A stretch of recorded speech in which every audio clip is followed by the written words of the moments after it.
China under attack, North Korea preparing to fire 30 Scud missiles at own ally next week.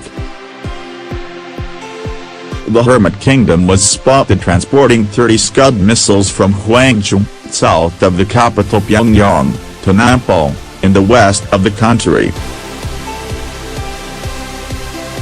It is believed Nampo holds a number of rocket facilities, including a military shipyard where submarine-launched ballistic missiles are loaded onto Kim subs. And experts have warned the tubby tyrant is getting ready for a major show of force next Wednesday, as the Chinese Communist Party holds its 19th Congress.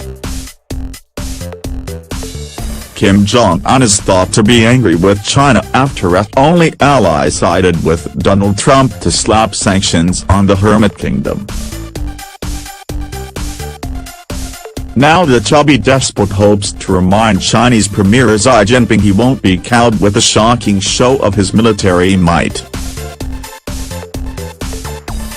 Nampo, on the western coast of this secretive nation, is out of range of Japan and the U.S. territory of Guam.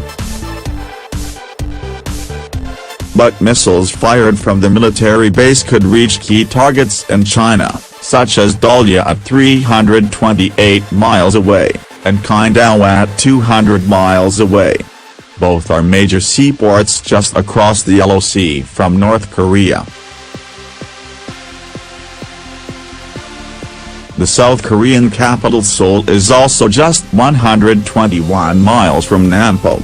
While it may seem unlikely Kim would launch an attack on his only ally and communist neighbor, the dictator could order for the rockets to be fired into the sea. The move would maintain relations with, but would also send a message to Xi Jinping that North Korea is still a force to be reckoned with. North Korea has sparked serious concerns could break out with a series of missile tests this year, including 2 Hwasong-14 intercontinental ballistic missiles believed to be capable of hitting mainland U.S. in July.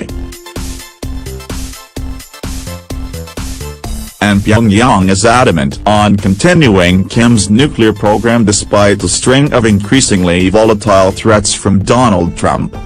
Last night American lawyer and former diplomat John Bolton said we are down to 2 choices amid rising tensions on the Korean peninsula.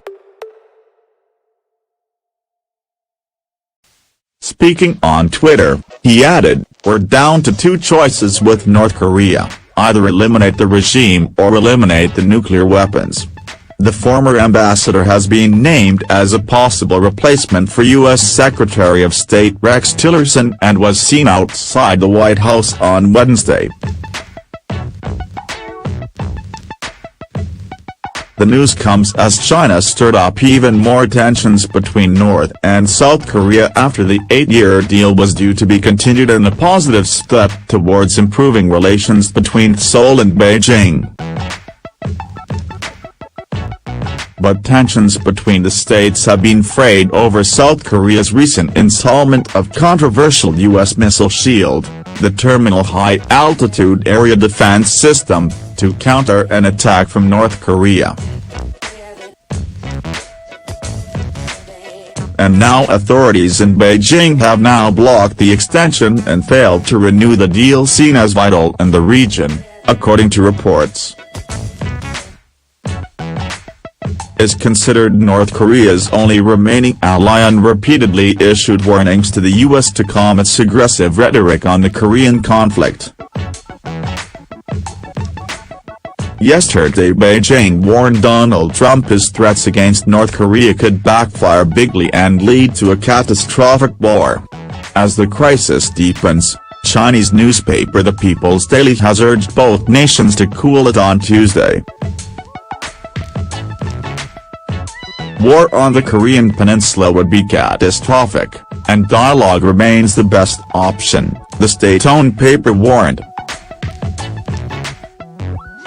His threats seem to be part of a larger strategy, coherent or not, to instill fear in Pyongyang, so that it will agree to U.S. demands to abandon all nuclear weapons and existing nuclear programs.